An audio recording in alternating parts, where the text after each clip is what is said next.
বাংলাদেশের অন্তর্বর্তী সরকার ঘিরে আবারও রাজনৈতিক অস্থিরতা। বিএনপি, জামাত আর এনসিপি এই তিনটি দলই এখন একই সুরে বলছে কিছু উপদেষ্টা পক্ষপাতদুষ্ট, তাদের সরাতে হবে। কোন কোন উপদেষ্টাকে সরাতে চায় এই তিন দল? এই উপদেষ্টাদের সরানো হলে কি হবে? আর যদি না সরানো হয় তবে কি হতে পারে দেশের রাজনীতিতে?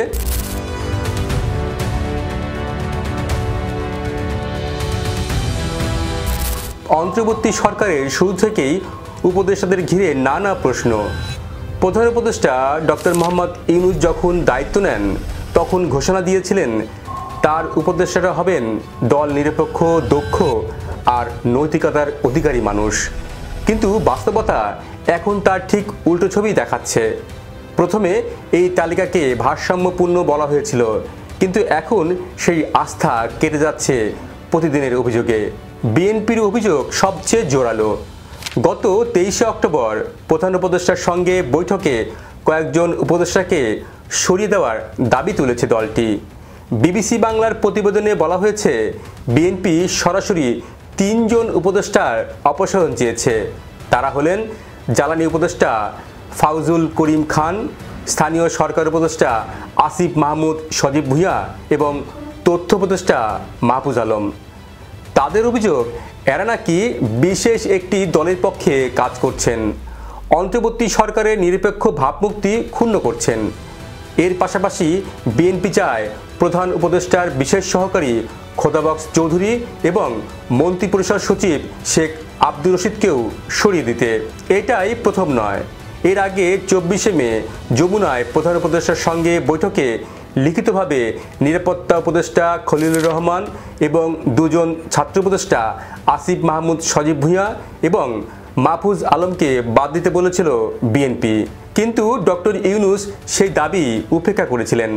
বরং লন্ডনে বিএনপির ভারপ্রাপ্ত চেয়ারম্যান তারেক রহমানের সঙ্গে যখন প্রধান উপদেষ্টা বৈঠক করেন তখন নিরাপত্তা উপদেষ্টা খলিলুর রহমানও উপস্থিত ছিলেন। সেই থেকেই বিএনপি মনে করে ডক্টর ইউনূস তার উপদেষ্টা বাছাইয়ের দলীয় প্রভাব থেকে মুক্ত থাকতে পারেননি।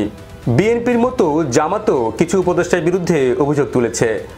বুধবার জামাতে ইসলামী প্রধান উপদেষ্টাকে তার সরকারের কয়েকজন উপদেষ্টার বিরুদ্ধে বিএনপির পক্ষে কাজ করার অভিযোগ করেছে।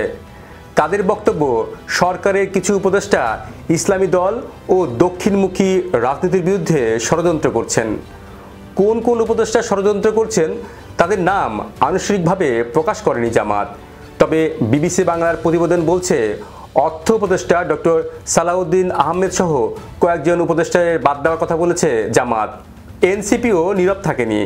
দলটির আহ্বায়ক নাহিদ ইসলাম বলছেন কয়েকজন উপদেষ্টা সরাসরি দুর্নীতিতে জড়িত, আবার কেউ রাজনৈতিক পক্ষপাতের সঙ্গে জড়িত। এনসিপির দাবি প্রধান উপদেষ্টা যেন দ্রুত সিদ্ধান্ত নেন, কারণ এভাবে উপদেষ্টাদের বিতর্ক চলতে থাকলে সরকারের গ্রহণযোগ্যতা ধীরে ধীরে হারিয়ে যাবে। অর্থাৎ 3 দলের অভিযোগ 3 রকম, কিন্তু সুর একই। কিছু উপদেষ্টা পক্ষপাতদুষ্ট। এই বিতর্কে সবচেয়ে আলোচিত 2টি নাম হলো তথ্য উপদেষ্টা মাহফুজ আলম এবং স্থানীয় সরকার উপদেষ্টা আসিফ মাহমুদ সজীব ভুঁইয়া। দুজনই তরুণ প্রজন্মের প্রতিনিধি হিসাবে নিয়োগ পেয়েছিলেন, কিন্তু এখন তাদের নিয়েই সবচেয়ে বেশি বিতর্ক। প্রথম আলোর প্রতিবেদন বলছে সেপ্টেম্বরের মাঝামাঝি তাদের পদত্যাগের পরামর্শ দেওয়া হয়েছিল, কিন্তু তারা সময় চেয়েছেন। এর মানে উপদেষ্টা পরিষদের ভেতরেও দ্বিধা তৈরি হয়েছে। এই তরুণ উপদেষ্টারা সরকারকে নতুন ভাবনা দিতে চেয়েছিল, কিন্তু এখন তারাই সরকারের সবচেয়ে দুর্বলতা হয়ে উঠেছে। বাংলাদেশের অন্তর্বর্তী সরকারের কাঠামোতে উপদেষ্টা মানে শুধু মন্ত্রী নয়, তারা নীতি নির্ধারণী সিদ্ধান্ত নেন, কিন্তু মূল প্রশাসনিক দায়িত্ব থাকে সচিবদের হাতে। তবুও উপদেষ্টাদের প্রভাব থাকে বিশাল, কারণ তারা নীতি দিক নির্দেশনা দেন, নির্বাচনের রূপরেখা, প্রশাসনিক নিয়োগ, এমনকি কূটনৈতিক অবস্থান নিয়েও। সুতরাং যদি কাউকে দলীয় প্রভাবিত বলা হয় তাহলে সেটা শুধু প্রশাসনিক নয়, কূটনৈতিক প্রভাবও তৈরি করে। বাংলাদেশের ইতিহাসে এর আগে 2007 সালের তত্ত্বাবধায়ক সরকারের সময় একই ধরনের উপদেষ্টা সংকট দেখা গিয়েছিল। তখনও কিছু উপদেষ্টাকে পক্ষপাতের অভিযোগে সরানো হয়েছিল। ফলে সরকার আরও দুর্বল হয়ে পড়েছিল। আজকে ডক্টর ইউনূস সরকার যেন সেই ইতিহাসের পুনরাবৃত্তি, কিন্তু পার্থক্য একটাই, তখন ছিল সেনাবাহিনীর প্রভাব আর এবার আছে রাজনৈতিক দলের চাপ। যদি উপদেষ্টাদের নিয়ে সংকট গভীর হয় তাহলে অন্তর্বর্তী সরকার ভেতর থেকেই ভেঙে পড়তে পারে। একদিকে উপদেষ্টা গোষ্ঠী, অন্যদিকে দলীয় প্রতিনিধি, এই দ্বন্দ্ব প্রশাসনিক সিদ্ধান্তকে স্থবির করে দিতে পারে। অথচ দেশের সামনে এখন সবচেয়ে বড় চ্যালেঞ্জ একটি বিশ্বাসযোগ্য নির্বাচন আয়োজন করা। যদি এই দ্বন্দ্ব চলতেই থাকে তাহলে ডক্টর ইউনূস সরকারের মূল লক্ষ্য গণতান্ত্রিক ট্রানজিশন অর্জন নাও হতে পারে। প্রধান উপদেষ্টা অধ্যাপক মোহাম্মদ ইউনূস এখন কি করবেন?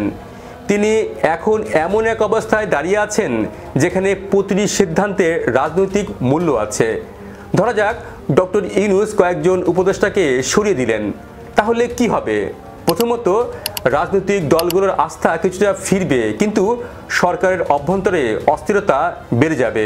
দ্বিতীয়ত, বিদেশি অংশীদাররা ভাববে এই সরকার নীতিগতভাবে দুর্বল, কারণ তারা রাজনৈতিক চাপের কাছে নতি স্বীকার করেছে। তৃতীয়ত, নতুন উপদেষ্টা নিয়োগের ক্ষেত্রেও আবার দলীয় লবিং শুরু হবে, যা অন্তর্বর্তী সরকারের নিরপেক্ষ ভাবমূর্তিকে আবারও ক্ষুণ্ণ করবে।